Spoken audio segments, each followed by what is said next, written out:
Has Texas proven that they are back? I would say yes. You look at the last two seasons, making it to the college football playoff, going 11-1 in the regular season. Yeah, I would say Texas is back. And I also would say this is, in my opinion, the best overall roster in all of college football this year. So Texas, a real shot to win it all. Let's look back at the predictions that I did the last 3 years before we get into this year's predictions. And you can see last year I picked them to go 11-1. They went 11-1.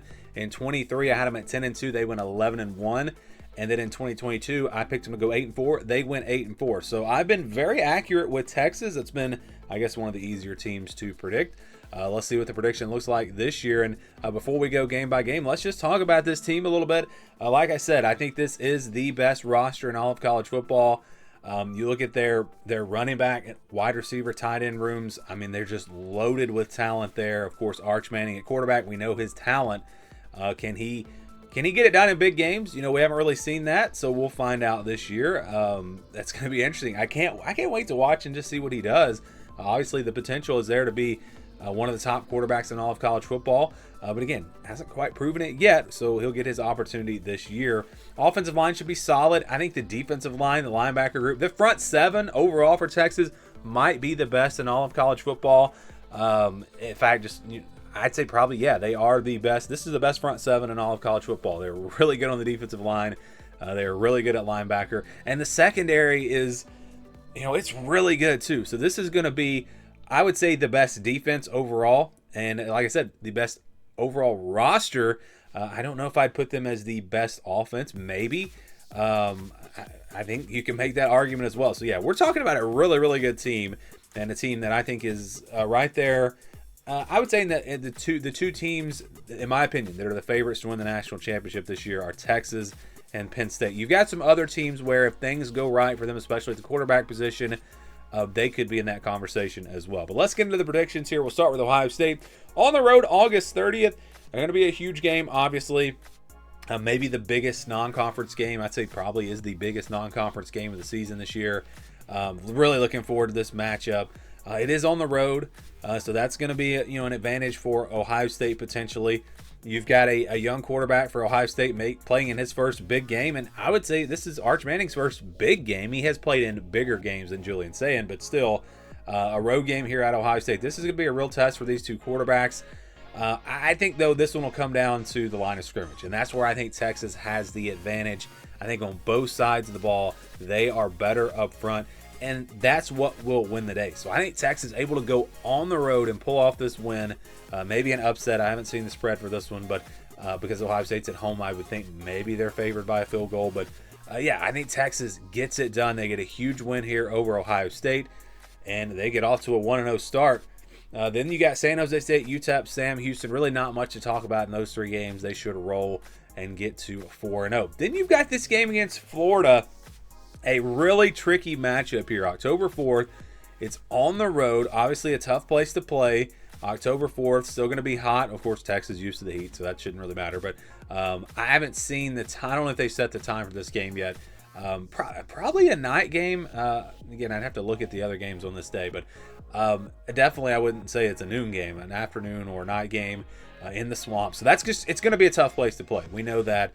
This is probably going to be, this might be the toughest environment that they play in all year. I'm not saying that Florida is the toughest place to play on the schedule, just because of this game. Just, Florida's going to be coming in with a lot of hype this year and really believing they could maybe make some noise. And you got Texas, potentially the number one team, coming in.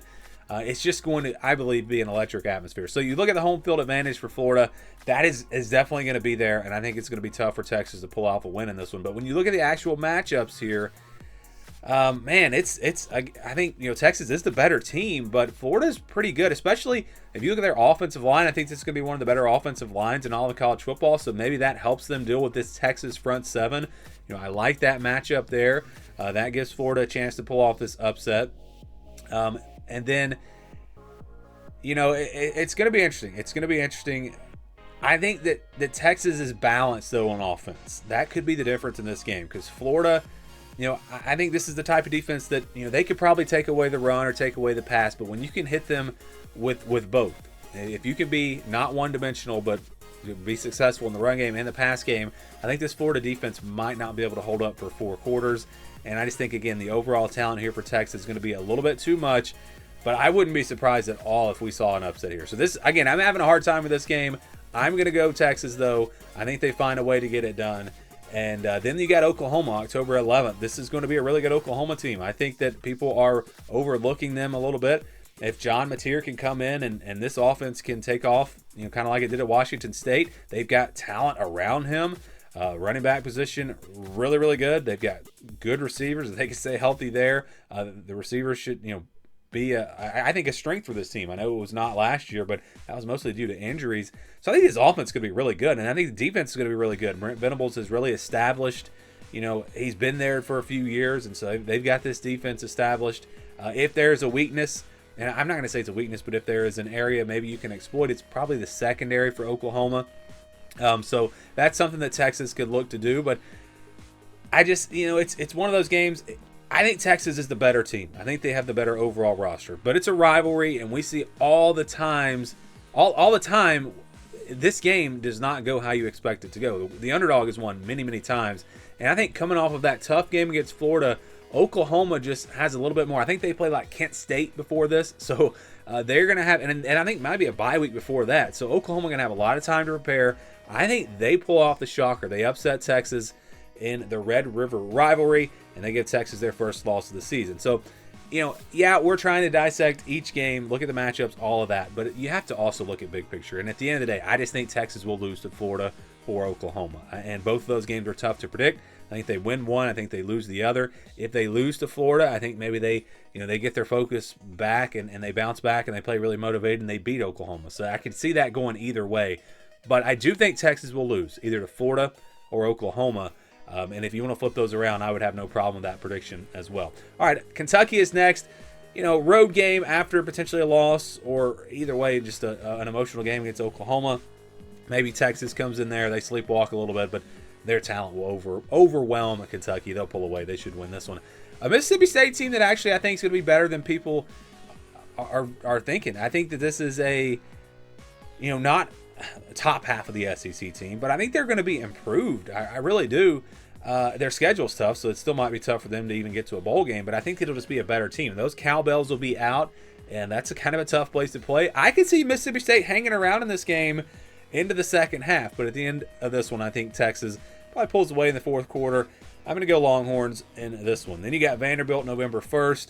Vandy was a great story last year. Diego Pavia, proving that he can almost carry this team, and they'll be solid again this year. But just from a talent perspective, it's just not close. Texas just gonna, I think, overwhelm them, and I think they beat Vanderbilt at home. So that gets them to 8-1. And they get a bye week before a huge game against Georgia. Texas really struggling in this matchup. Can they get it done this year? It's going to be tough there in Athens. I talked about the environment at Florida. Maybe this Georgia environment is even tougher. We'll see. I think this is going to be a very tough game for Texas coming in there. I think it's a pretty even matchup. When you look at these two rosters, is the advantage of the quarterback position maybe for Texas? And there are some other areas where I think Texas might be a little bit better than Georgia, but it's not much. And I think the home field advantage will make up for that. And Kirby Smart in big games, we know. I just like Georgia. I think Georgia gets it done, and Texas still cannot beat the Bulldogs. I think Georgia gets this one, and Texas drops to 8-2. Then you get Arkansas November 22nd, right in between Georgia and Texas A&M. This is going to be a tough spot. Luckily, it's at home. Would really worry if this was on the road. This is going to be a solid Arkansas team. Not great, but not bad. They'll be a solid team. This one will probably be competitive, but I think Texas will find a way to get it done. So I'm going Longhorns in this one. That gets them to 9-2. Then they play Texas A&M, final game of the season. I think that game get moved to Friday, so that date might not be right there. But this is obviously going to be a huge, huge game. I think there could be playoff implications in this one. If Texas loses 2 games, obviously they're going to have to win this one. You might see a Texas A&M team coming into this game with 2 losses. So it could be potentially a game where winner gets in, loser is left out. It's going to be a big one. It's going to be a big game, of course. You look at the matchup here. I think Texas is the better team, but Texas A&M can absolutely compete. They've got a really good offensive line. I think they'll be able to hold up there, and their defensive line. So at the line of scrimmage, I don't think Texas has a big advantage. I think it's fairly even. Yeah, so I think it's really strength on strength, especially when you look at Texas A&M's offensive line and Texas's defensive line. You look at Texas A&M's defense; it's going to be really good. They're going to have one of the better running back rooms in all of college football, but so will Texas. So it's an even matchup here. I think Texas maybe a little bit better at wide receiver, a little bit better in the passing game, and that might be the difference in this one because I think A&M, they might be a little bit too one-dimensional. I think Texas is able to really just take away their pass game, and because Texas A&M is going to want to run the football anyways. But if Texas can take away the passing game just with their base defense, they can load up, stop the run, I think Texas A&M might just be a little bit too one-dimensional on this one. So I think Texas, really it's their defense that wins this game for them, and the fact that maybe they can hit some big plays through the air. I like Texas to win here to close out the year 10-2. So yeah, like I said, most talented roster in all of college football, and I still got them losing 2 games because they just have several tricky games on the schedule. When you look at Ohio State, Florida, Oklahoma, Georgia, and Texas A&M, it's hard for me to see them winning 4 out of those 5, or especially not 5 out of those 5. I think it's possible. I think 11-1 is more likely than 9-3, but 10-2 is where I'm landing with this team. So that's my prediction for Texas. Give me your thoughts. Give me your predictions down in the comments below.